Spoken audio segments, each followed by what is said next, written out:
Praise the Lord. സ്നേഹമുള്ളവരെ, ഇന്നത്തെ നമ്മുടെ വിചിന്തന വിഷയം വിശുദ്ധ യോഹന്നാൻ്റെ സുവിശേഷം 14-ാം അധ്യായം 27-ാം തിരുവചനമാണ്. യേശു പറഞ്ഞു, എൻ്റെ സമാധാനം ഞാൻ നിങ്ങൾക്ക് നൽകുന്നു. ലോകം നൽകുന്നത് പോലെയല്ല ഞാൻ നിങ്ങൾക്ക് നൽകുന്നത്. നിങ്ങളുടെ ഹൃദയം അസ്വസ്ഥമാകേണ്ട, നിങ്ങൾ ഭയപ്പെടുകയും വേണ്ട. ഇന്ന് ലോകത്തിൽ ഏറ്റവും കൂടുതൽ നഷ്ടപ്പെട്ടുകൊണ്ടിരിക്കുന്നത് സമാധാനമാണ്. എത്ര വലിയ പ്രശ്നങ്ങളുടെ ഇടയിലും സമാധാനമുള്ളവരായി ജീവിക്കുവാൻ നമുക്ക് കഴിയും. അത് യേശു നൽകുന്ന സമാധാനം നമുക്ക് നമ്മുടെ ഹൃദയത്തിൽ ഉണ്ടാകുമ്പോഴാണ്. യേശു നൽകുന്ന സമാധാനത്തിൻ്റെ പ്രത്യേകത അതാണ്.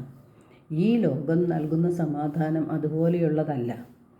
സാമ്പത്തിക തകർച്ചകളുടെയും വേദനകളുടെയും നടുവിലും ശാന്തരായിരിക്കുവാൻ നമുക്ക് സാധിക്കുന്നത് സമാധാനത്തിൻ്റെ ദാതാവായ യേശു നമ്മുടെ ഹൃദയത്തിൽ വസിക്കുമ്പോഴാണ്.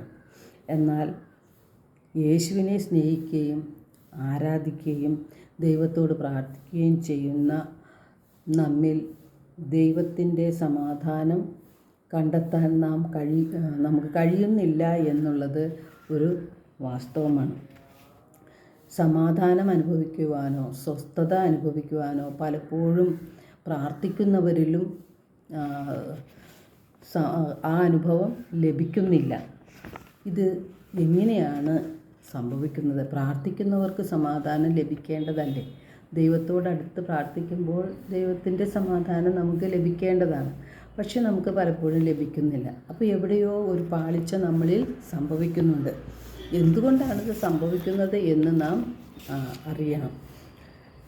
ഇത് യേശു നൽകുന്ന സമാധാനത്തെ നാം തെറ്റിദ്ധരിക്കുന്നത് കൊണ്ടാണ്. ഒരു പ്രശ്നവുമില്ലാത്ത ഒരവസ്ഥ എന്ന രീതിയിൽ ദൈവം തരുന്ന സമാധാനത്തെ നാം സങ്കല്പിച്ച് എടുക്കുകയാണ് ചെയ്യുന്നത്. ഈ ലോകത്തിൽ പ്രശ്നങ്ങൾ അല്ലെങ്കിൽ പ്രതിസന്ധികൾ അല്ലെങ്കിൽ ദുഃഖദുരിതങ്ങൾ ഇല്ലാത്ത ഒരവസ്ഥ ഇല്ല. എല്ലാവരുടെയും ജീവിതത്തിൽ നിരവധി പ്രശ്നങ്ങൾ ഉണ്ടാകും. ആ പ്രശ്നങ്ങളുടെ ഇടയിൽ സമാധാനത്തിൽ ശാന്തതയോടെ ജീവിക്കാനായിട്ടാണ് ദൈവത്തിൻ്റെ സമാധാനം നമുക്ക് നൽകുന്നത്. അത് യേശു നമ്മിൽ വസിക്കുന്നു എന്ന ബോധ്യം നമുക്കുണ്ടാകുമ്പോൾ ദൈവത്തിൽ ആശ്രയിച്ച് ദൈവവചനങ്ങളിൽ ആഴപ്പെട്ട് നാം ജീവിക്കും. അപ്പോഴാണ് യഥാർത്ഥ സന്തോഷവും സമാധാനവും നമുക്ക് ഉണ്ടാകുന്നത്. അവിടെ പ്രശ്നങ്ങളില്ലാതെ വരുന്നില്ല. എല്ലാവരുടെയും ജീവിതത്തിൽ പ്രശ്നങ്ങളുണ്ട്. പ്രശ്നങ്ങളുടെ നടുവിൽ ശാന്തത കൈവെടിയാതെ ജീവിതത്തെ മുന്നോട്ട് കൊണ്ടുപോകുക എന്നതാണ് ദൈവത്തിൻ്റെ സമാധാനത്തിൻ്റെ പ്രത്യേകത.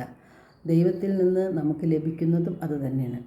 യേശു നമ്മുടെ സമാധാനമാണ്. യേശു നമ്മുടെ ഉള്ളിൽ ഉണ്ടെന്നുള്ള വിശ്വാസം നമുക്ക് ഉണ്ടാകണം. സമാധാനത്തിന് വേണ്ടി നാം പലപ്പോഴും മറ്റുള്ളവരിലേക്കും മറ്റ് സാഹചര്യങ്ങളിലേക്കും നോക്കുകയാണ് ചെയ്യുന്നത്. നമ്മുടെ ഉള്ളിലുള്ള യേശുവിലേക്ക് തന്നെ നാം തിരിയണം. നാം എളിമപ്പെട്ടുകൊണ്ട് യേശുവിൽ ആശ്രയിച്ച് മുന്നോട്ട് പോകുമ്പോൾ യേശുവിൻ്റെ സമാധാനം നമ്മിൽ വസിക്കും. യേശുവിന് വസിക്കാൻ യോഗ്യതയുള്ള ഒരു ഹൃദയമാക്കി നാം നമ്മുടെ ഹൃദയത്തെ മാറ്റണം.